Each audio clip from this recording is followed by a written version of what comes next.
Hi everyone, welcome back to Corporate Decoder, the place where we turn confusing corporate documents into something you can actually understand.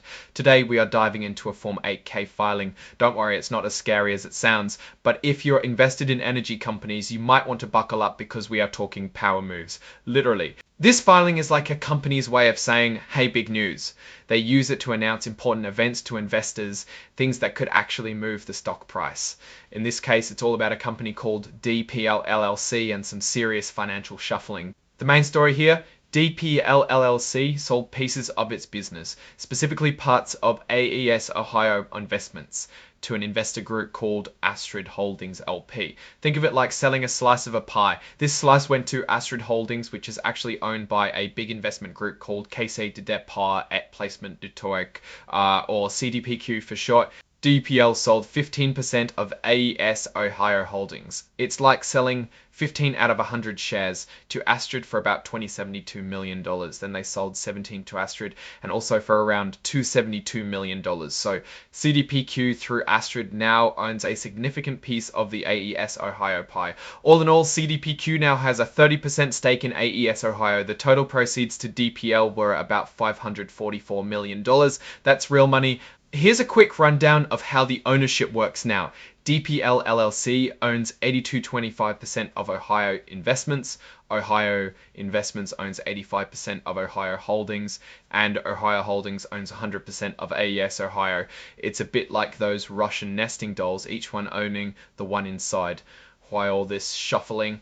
Well, it's not just for fun. With this big deal, there's also a shareholders agreement. This agreement is basically the rule book for how DPL and CDPQ, now partners in Ohio Investments, will work together. It covers things like who gets to be on the board of directors, what decisions need everyone's approval, and what happens if someone wants to sell their shares. Ohio Investments board of directors will have 16 people. Investor gets to nominate 3, and the company gets to nominate the other 13. Certain big decisions require an affirmative vote from the majority of people on the board. The investor will have the right to review and consult on certain action of Ohio. Investor will have the right to review and consult on certain action of Ohio Investments, as long as they hold at least 5% of all capital stock.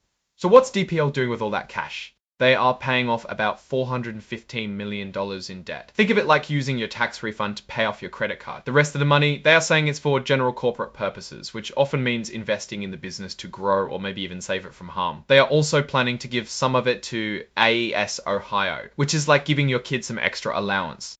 Here's another change. DPL Inc. is no more. It converted from being a corporation to a limited liability company, or LLC, so it changed its name to DPL LLC. What does that mean? It's mainly a legal and structural change. Basically, it can offer some protection from liabilities and change how the company is taxed. In connection with the conversion, the prior articles of incorporation were terminated and DPL LLC adopted its new articles of organization, including a certificate of conversion and an operating agreement. The operating agreement also means that they got rid of the need for an independent director. Before we wrap up, there's always a section called forward-looking statements. It's basically the company saying, hey, we're making predictions about the future, but things could change. It's a standard disclaimer, but it's always good to be aware that the future is never set in stone. Now let's zoom out and think about what this all means. DPL got a huge injection of cash, $544 million in total, which they seem to be using it to pay off debt. This is generally a good move.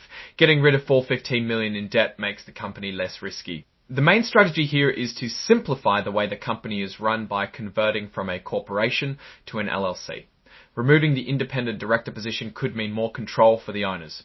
One notable risk is the change in the business structure that could have some unforeseen legal or operational consequences. However, if the company does well, this move could free the company to make more strategic decisions going forward. In conclusion, DPL's moves seem aimed at stabilizing its financial position and streamlining operations. The sale of equity provides a much-needed cash injection, while the change to an LLC structure could offer more flexibility.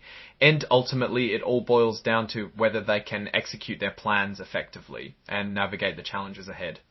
Thanks for watching. If you found this breakdown helpful, please hit that like button, leave a comment with your thoughts, and subscribe for more corporate deep dives. See you in the next video.